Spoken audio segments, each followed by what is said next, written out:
নমস্কার বন্ধুরা, আমার ইন্দু হেসেলে আপনাদের সবাইকে স্বাগত জানিয়ে আজকে রান্না শুরু করছি। তো আজকে আমি বানাবো চিংড়ি মাছের একটা রেসিপি বানাবো। তো আমরা তো চিকেন চাপ খাই, তো আজকে আমরা যেটা বানাবো চিংড়ির চাপ। তো তার জন্য আমাদেরকে একটা মশলা বানিয়ে নিতে হবে। তো প্রথমে নেব পেঁয়াজ, রসুন, আদা একসাথে আমি বেটে নিয়েছি। পেঁয়াজ, রসুন, আদা বাটা নিয়ে নিলাম। পেঁয়াজ বাটা, রসুন বাটা, আদা বাটা একসাথে আমি বেটে নিয়েছিলাম, এটা দিলাম। এবারে এর সাথে দেব আমি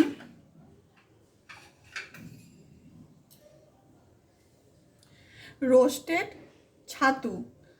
তো এটা আমি শুকনো গরম কড়াইতে একটু ভালো করে নেড়ে নিয়েছিলাম। তো এই ছাতুটা আমি পরিমাণ মতো দিয়ে দেব।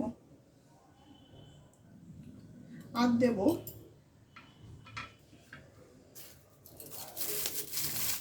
লঙ্কার গুঁড়ো দিয়ে দেব। আর দেব লবণ। লবণ দিয়ে দিলাম।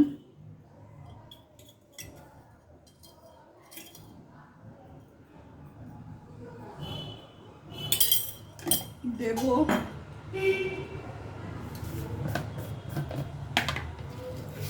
চিনি, পরিমাণ মতো চিনি দিয়ে দিলাম।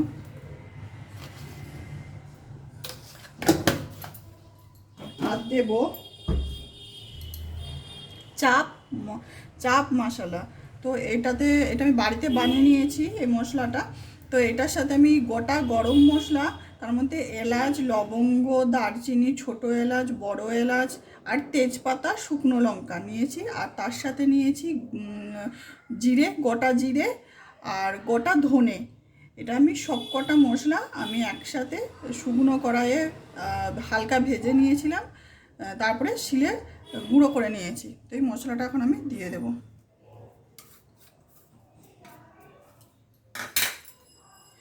আর দিয়ে দেব টক দই। টক দইটা আমি ভালো করে ফেটিয়ে নিয়েছিলাম, টক দইটা এখন আমি দিয়ে দেব। আর দিয়ে দেব কাজু বাটা। কাজু বাটা দিয়ে দিলাম।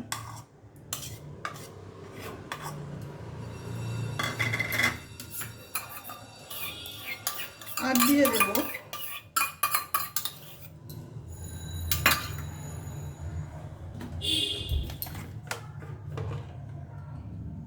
সর্ষের তেল।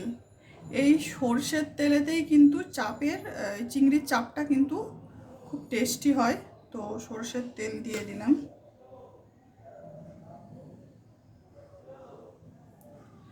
আর যেটা দেব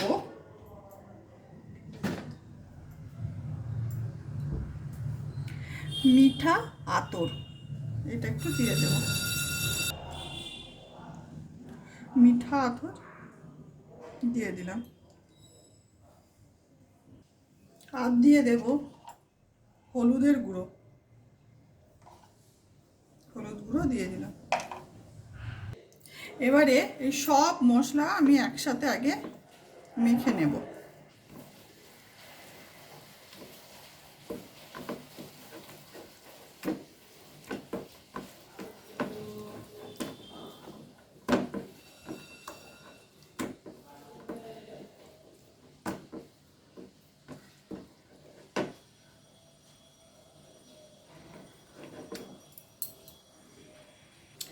মশলাটা আমি ভালোভাবে মেখে নিয়েছি। পেঁয়াজ বাটা, রসুন বাটা, আদা বাটা, চাপ মশলা যেটা, গোটা গরম মশলা, গোটা ধনে, গোটা জিরে, শুকনো লঙ্কা, তেজপাতা, গোটা গোলমরিচ, এই সব কিছু একসাথে শুকনো কড়াইয়ে আমি হালকা ভেজে গুঁড়িয়ে নিয়েছিলাম, সেই মশলাটা দিয়েছি। আর টক দই দিয়েছি পরিমাণ মতো, কাজু বাটা দিয়েছি। আর দিয়েছি মিঠা আতর, 1 ড্রপসের মতো মিঠা আতর দিয়েছি। আর দিয়েছি সর্ষের তেল আর হলুদের গুঁড়ো। এই সব মশলাটা আমি একসাথে ম্যারিনেট করে নিয়েছি। তো এখন এর সাথে আমি দিয়ে দেব চিংড়ি মাছগুলো। চিংড়ি মাছগুলো একসাথে দিয়ে ভালোভাবে মাখিয়ে নিতে হবে মশলার সাথে। আর লবণ দিয়েছিলাম আর চিনি দিয়েছিলাম এই মশলার সাথে। তো এই সব কটা একসাথে আমাকে মাখিয়ে নিতে হবে। এই সব মশলার সাথে কিন্তু আমি রোস্টেড ছাতু দিয়েছিলাম, শুকনো কড়াইতে ছাতুটা একটু হালকা ভেজে নিয়েছিলাম। সব মশলার সাথে রোস্টেড ছাতুটা দিয়ে ভালোভাবে আমি চিংড়ি মাছ দিয়ে মশলা ম্যারিনেট করে নিয়েছি। এখন আমি গ্যাসটা অন করব।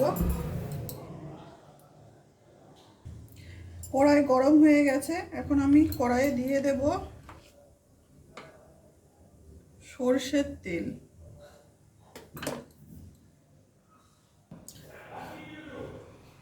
সরষের তেল দিয়েছিলাম কড়াইয়ে, এবার দিয়ে দেব ঘি।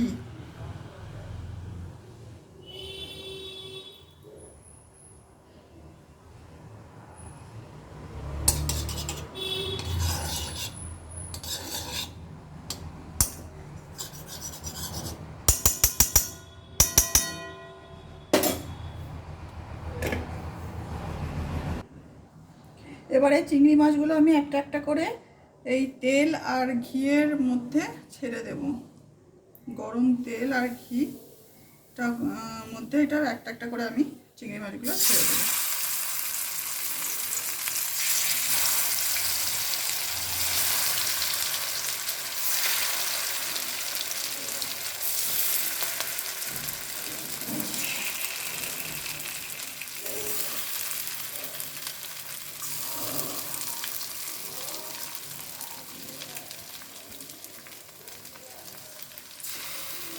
মশলাটা দিয়ে দেব।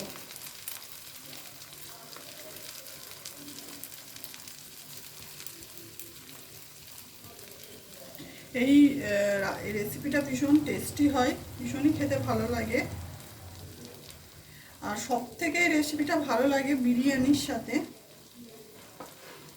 বিরিয়ানির সাথে কিন্তু আমাদের চাপটা, চিকেন চাপ বা এই চাপ কিন্তু বিরিয়ানির সাথে আমাদের খুব ভালো লাগে।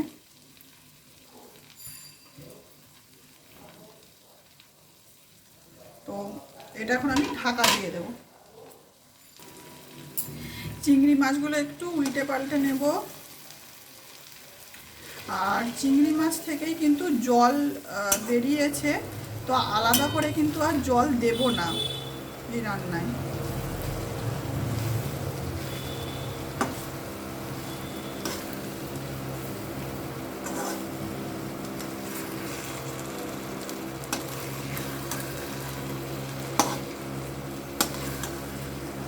এই রান্নাটা ভীষণই টেস্টি হয়।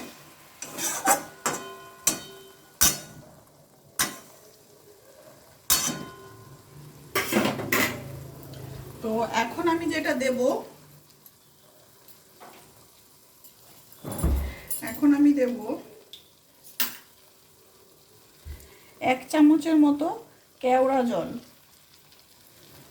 চিংড়ি মাছ থেকে জল বেরিয়েছে, আর জল দেব না, তাই এই কেওড়া জল 1 চামচ দিয়ে দিলাম। আর দেব 1 চামচের মতো গোলাপ জল, রোজ ওয়াটার দিয়ে দিলাম। ভীষণ টেস্টি হয় এটা, আপনারাও বানিয়ে দেখবেন বন্ধুরা। আর আমার এই রান্না যদি আপনাদের ভালো লাগে তাহলে অবশ্যই লাইক করে দেবেন আর সাবস্ক্রাইব করে দেবেন আমার চ্যানেলটিকে। এবং কেমন আমার রান্না হচ্ছে বা আপনাদের কেমন আমার রান্না লাগছে সেটা অবশ্যই কিন্তু কমেন্টে জানাবেন। যদি কিছু ভুল হয়ে থাকে তো ক্ষমা করবেন। তো আর আমার এই রান্নাগুলি শেয়ার করে দেবেন।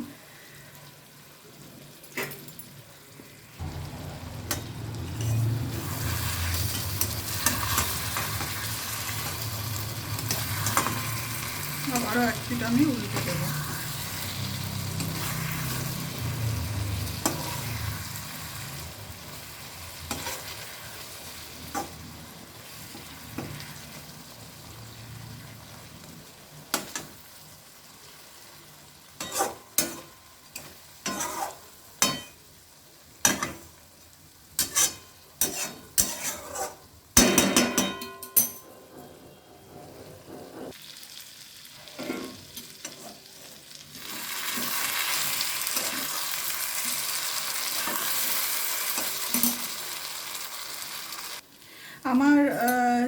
মাছের চাপ কমপ্লিট হয়ে গেছে।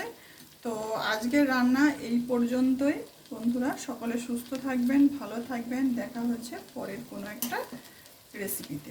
নমস্কার।